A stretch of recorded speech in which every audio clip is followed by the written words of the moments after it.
இமாச்சல பிரதேச மாநிலத்தில் மேக வெடிப்பு காரணமாக பெய்து வரும் கனமழையால் ஆறுகளில் வெள்ளப்பெருக்கு ஏற்பட்டுள்ளது. பியாஸ் ஆற்றில் கரை புரளும் வெள்ளத்தில் தர்மசாலா நீர்மின் திட்டத்தில் ஈடுபட்டிருந்த 20 தொழிலாளர்கள் அடித்துச் செல்லப்பட்டனர். இமாச்சல பிரதேசத்தில் மேகவெடிப்பு காரணமாக கனமழை வெளுத்து வாங்குகிறது. காங்க்ரா மாவட்டத்தில் பெய்த கனமழையால் பியாஸ் ஆற்றில் வெள்ளப்பெருக்கு ஏற்பட்டுள்ளது. ஆற்றில் கரை புரளும் வெள்ளத்தில் தர்மசாலா நீர்மின் திட்டத்தில் ஈடுபட்டிருந்த 20 தொழிலாளர்கள் அடித்துச் செல்லப்பட்டனர். அவர்களை தேடும் பணியில் பேரிடர் மீட்புக் குழுவினர் ஈடுபட்டுள்ள நிலையில் இருவரது உடல்கள் கண்டெடுக்கப்பட்டதாக மீட்புக் குழுவினர்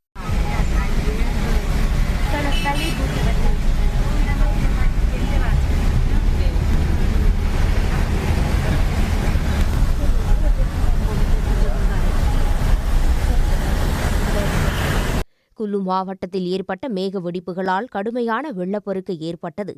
வீடுகள், பாலம், கடைகள் மற்றும் சாலைகளின் சில பகுதிகள் அடித்து செல்லப்பட்டன. ரெஹ்லா பிலாலில் வீடுகளிலிருந்து பொருட்களை மீட்க முயன்ற 3 பேர் காணாமல் போனதாக அதிகாரிகள் தெரிவித்தனர்.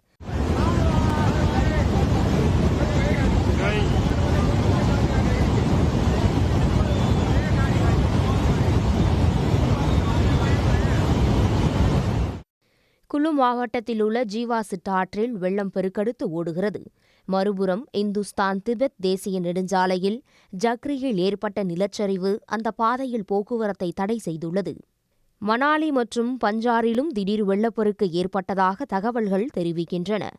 பஞ்சார் ஹோர்னகாட் பகுதியில் ஒரு பாலம் இடிந்தது. மணாலி அருகே மணாலி சண்டிகர் நெடுஞ்சாலையில் ஏற்பட்ட வெள்ளப்பெருக்கு காரணமாக சாலையின் ஒரு பகுதி அடித்துச் செல்லப்பட்டது.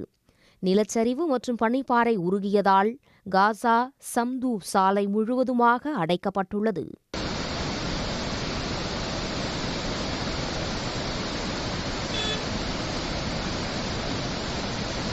இதனிடையே ஹிமாச்சலில் அடுத்த 5 நாட்களுக்கு கனமழை முதல் மிக கனமழை பெய்யக்கூடும் என இந்திய வானிலை ஆய்வு மையம் எச்சரித்துள்ளது.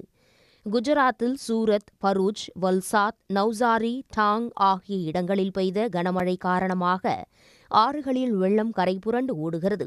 இதனால் கரையோரமாக உள்ள வீடுகள், வணிக வளாகங்கள் வெள்ளக்காடாக காட்சியளிக்கின்றன.